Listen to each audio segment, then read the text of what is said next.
Olen hotellirestoranis ettekandja. Mul oli üks päris pikk ja väsitav vahetus, sest lisaks õhtule asendasin järgmisel hommikul ka kolleegi. Sel õhtul käis restoranis söömas üks paar, kes peatus meie hotellis. Alguses oli kõik tavaline. Tundus täitsa armas paar, äärmiselt viisakas mees ning veidi tagasihoidlikum naine. Märkasin neile menüüd viies, et naine jättis veidi eemal oleva mulje, aga ega kõik inimesed ei olegi head suhtlejad. Mees vaatas naisele otsa ja ütles talle minu kuuldes, et neil tuleb kindlasti väga lõbus nädalavahetus. Nad tellisid, sõid eelroa ja viisin neile pearoad. Kõik oli rahulik, tavaline. Järsku kostis nende lauast kõrgendatud hääli. Mees oli ärritunud, aga oli näha, et ta hoiab end vaos. Naine samas oli justkui kangestunud. Neil oli pearoog veel söömata, kui mees küsis arvet.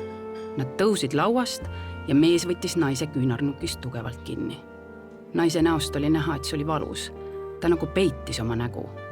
Ma ehmatasin, aga mõtlesin, et millisel paaril ei oleks tülisid. Muidugi tulid nad ka hommikul sööma. Jälgisin neid, sest eelmine õhtu veidi kripeldas. Mees tundus mulle nüüd juba pingutatult lahkena. Tema kõnevis oli suhteliselt nõudlik. Naine seest oli täiesti vaikne. Ta istus lauas peaaegu liikumatult ja vaatas tühjal pilgul enda ette.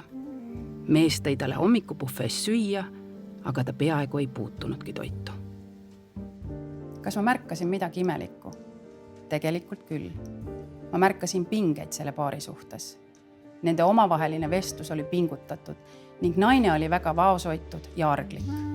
Mehe käitumises oli aga üha enam kontrolli ja agressiivsust. See ei olnud kindlasti okei, et mees haaras naisest tugevasti kinni.